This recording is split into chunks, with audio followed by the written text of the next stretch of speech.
Hey, hello everyone. How are you all today? We have done the introduction of teaching aptitude in the last video. In this particular video, we'll be more focusing on the next step of teaching aptitude. That would be the levels of teaching. So, this is a quick video. You don't have to, you can say, stress out a lot. This is the entire course details I think I have given you. So, we'll just move forward.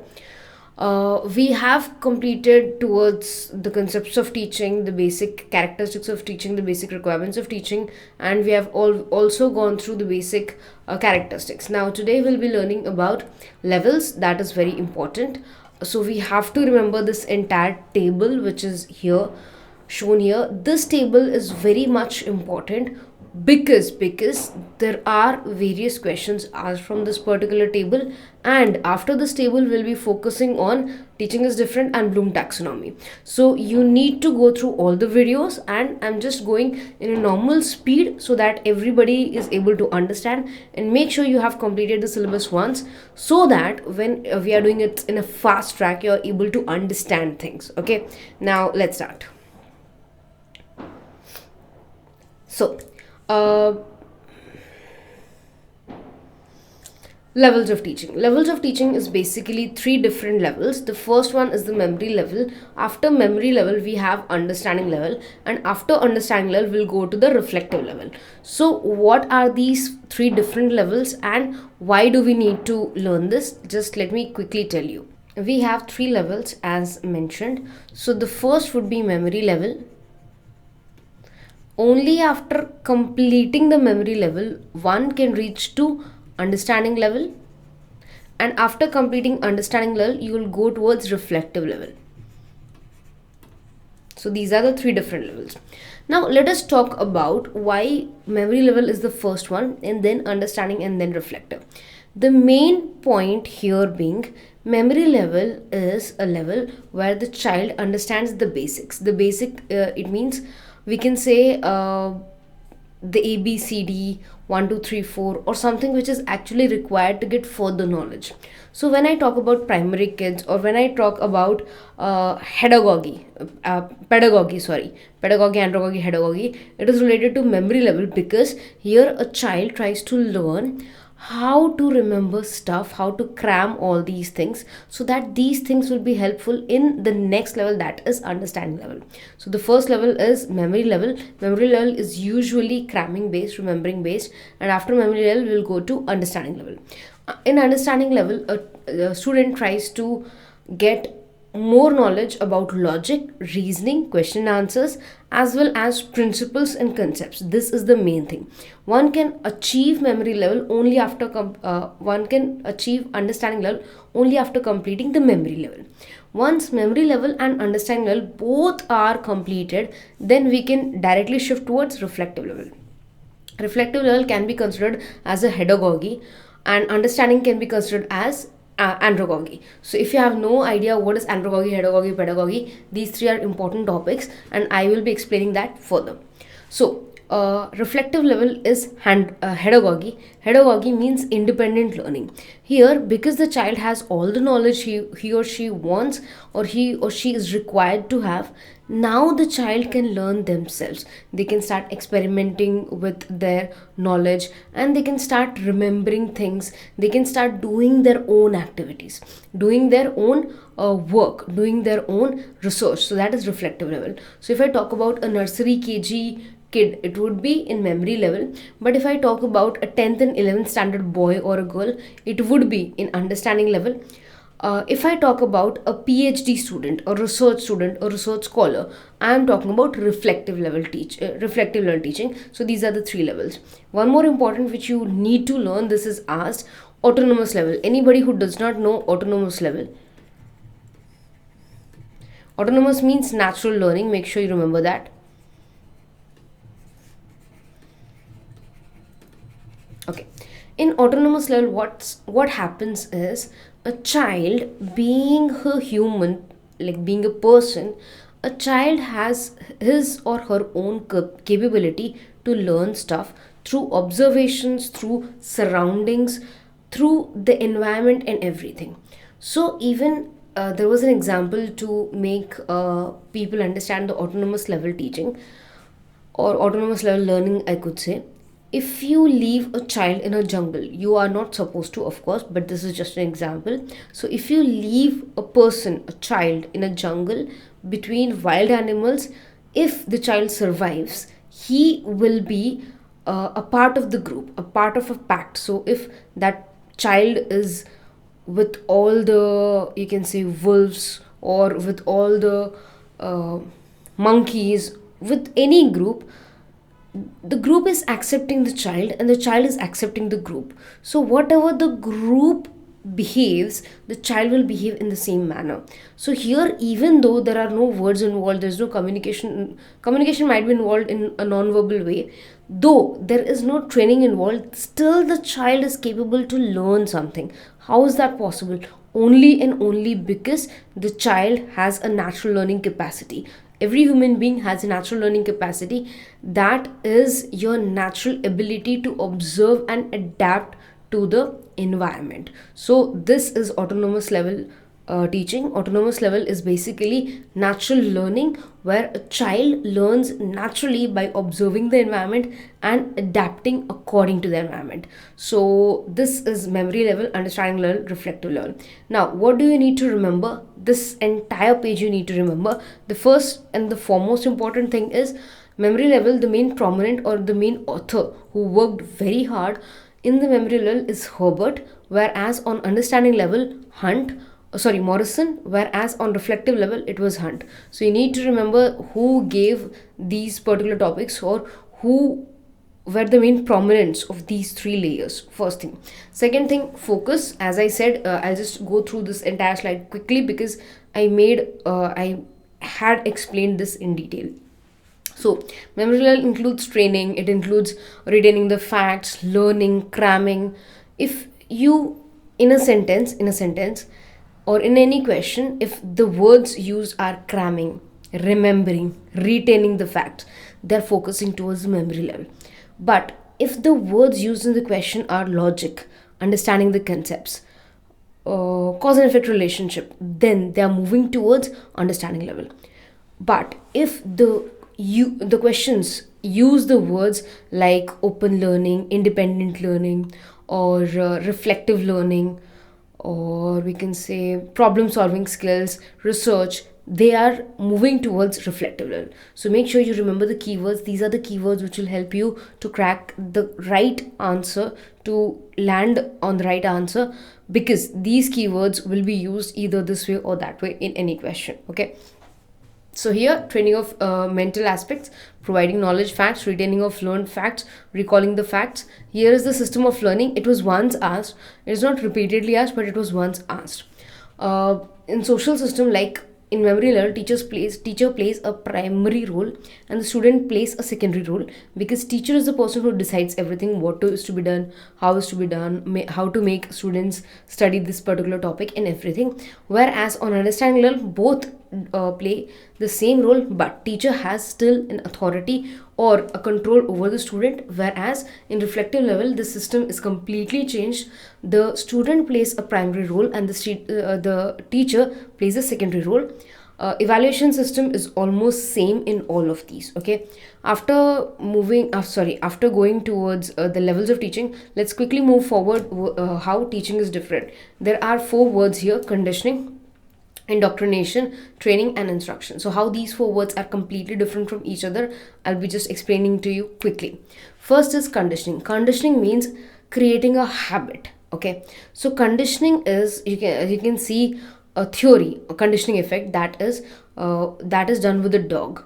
So when the bell is rang, even though there is no food, but with the conditioning, the dog, whenever he gets a signal of the sound, he thinks that now it is the time for food, and he generates the saliva. So if you are not very familiar with the concept of conditioning, make sure you go through the theories of teaching, that is conditioning, classical conditioning. That is very important, sometimes asked in the examination also, and we are going to do in the future also. So make sure you remember that. So conditioning effect is that where by repeated trial and error, I could say, by repeated behaviors, by repetition of the same behavior, you try to make it a habit for the student. So this is just conditioning. Here the logic is not introduced, there is no reasoning with the child, there are no concept developments, it is just a habit. You had a, you can say, situation and response, and you made the student to respond in the same way for a very prolonged period. So what happens, the student gets a habit, that is conditioning effect. For example, when the teacher comes or introduced to the class, everybody, usually in India, we stand up and we wish the teacher good morning. So good morning teacher, good morning ma'am, good morning sir. This is conditioning effect. Conditioning is just, you can say, the situation and the response to that situation. That's it. It doesn't increase your knowledge, it doesn't increase your concepts, it doesn't increase anything. So it is just conditioning effect. The next one is training. Training is different from teaching, because training is usually used to define and to enhance a particular skill or to implement a particular skill. It is not exactly to increase your knowledge or to expand your concept. So here training is usually for a particular set of skills. So that is why we cannot call it as a pure teaching. It is a part of teaching, though it is not teaching, we can say that. So training is usually done for athletes, for any kind of people who are artistic in nature and all that. The next one is instructions. Instructions is also not teaching. The reason being, instructions are a set of instructions or a set of things that you need to do to accomplish a particular task. The best example could be if you purchase a washing machine or a refrigerator, you get set of instructions how to use that particular machine. That is not teaching you, that is just giving you an information that how to use this particular machinery. That's it. So it is just instructions. The next is indoctrination. Indoctrination is completely different from teaching.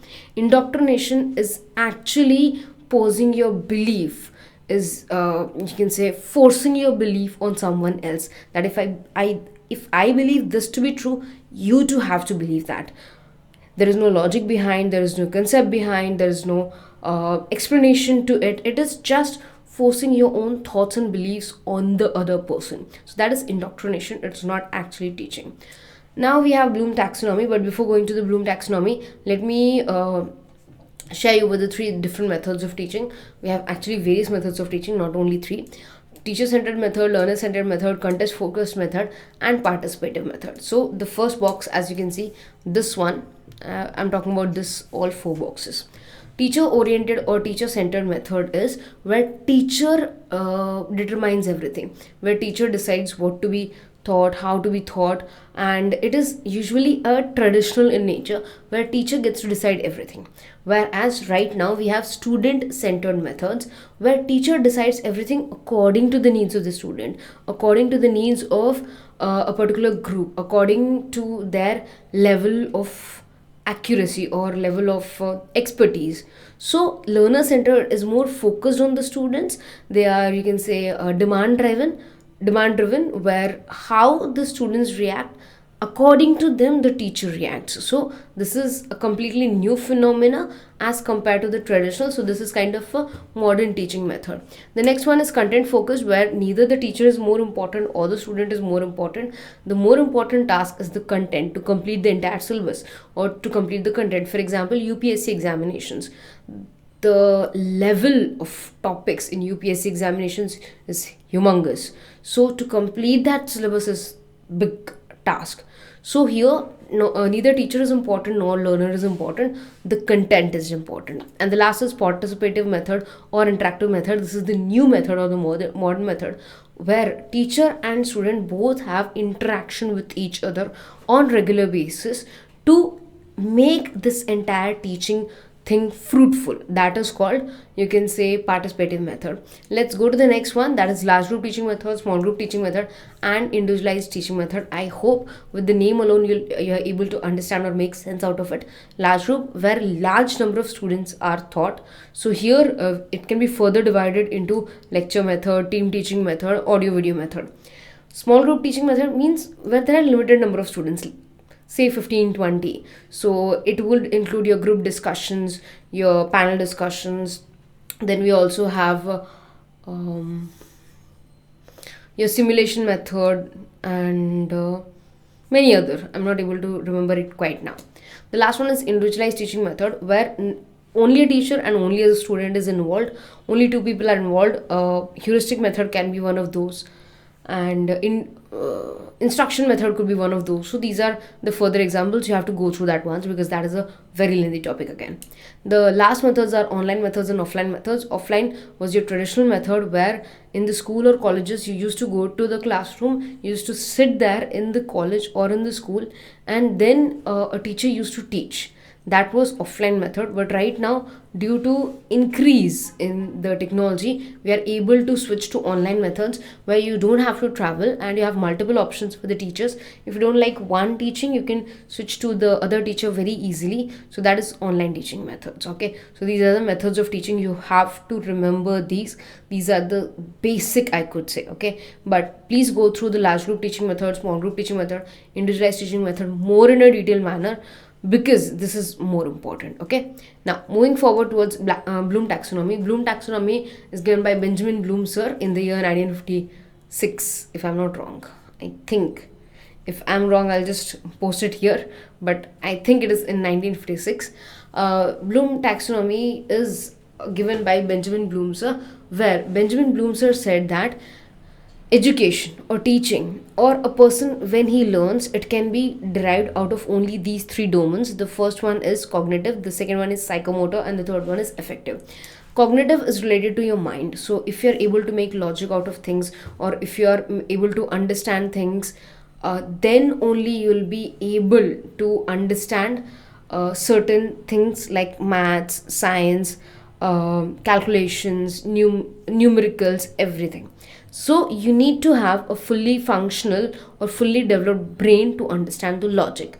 So that is cognitive domain, which is completely related to your neurological system, your mind. Okay, the second one is your psychomotor domain. Psychomotor domain is related to your physical body, that is your hands, your legs. So even if you just an example, if a person is handicapped, like for any reason, or paralyzed, he will not be able to acquire a skill like dancing or singing or something like that.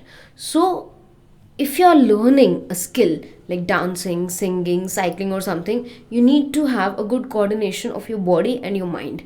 So this is related to the physical activity, this is related to your body. Okay, the last one is affective domain. It is related to your feelings. Suppose you're feeling very low someday, or you're depressed, or you're not in the mood of studying. So even if you have the cognitive domain and psychomotor domain with you, you're still not able to learn, because your affective domain is not working properly, or you have issues. So that is called affective domain. So these three domains affect the learning of any person, that is cognitive domain, psychomotor domain, and affective domain. Cognitive domain is related to mind, psychomotor domain is related to body, and affective domain is related to attitude, feelings, your perception, etc. So these are the list. You need to remember it as it is. You cannot shuffle it down, because these are the steps, and steps are need to be followed one by one. So the first is knowledge, comprehension, application, analysis, synthesis, and evaluation.